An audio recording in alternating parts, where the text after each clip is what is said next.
Hi! In front of me is DOOGEE S86 Pro, and today I would like to show you how you can download and apply iOS Launcher on this Android. First of all, go into Play Store, tap on the search bar and type in iOS Launcher. Now install this free app from this developer and open it.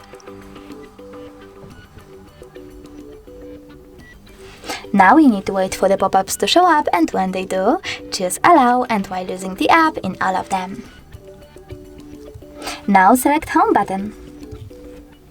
After that, you need to click on iOS Launcher. Then choose Always over here and tap on Got It.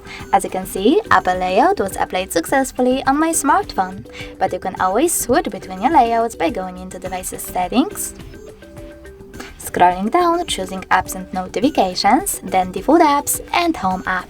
Now you can click on Quick Step to go back into your default launcher or tap on iOS in order to apply the Apple one.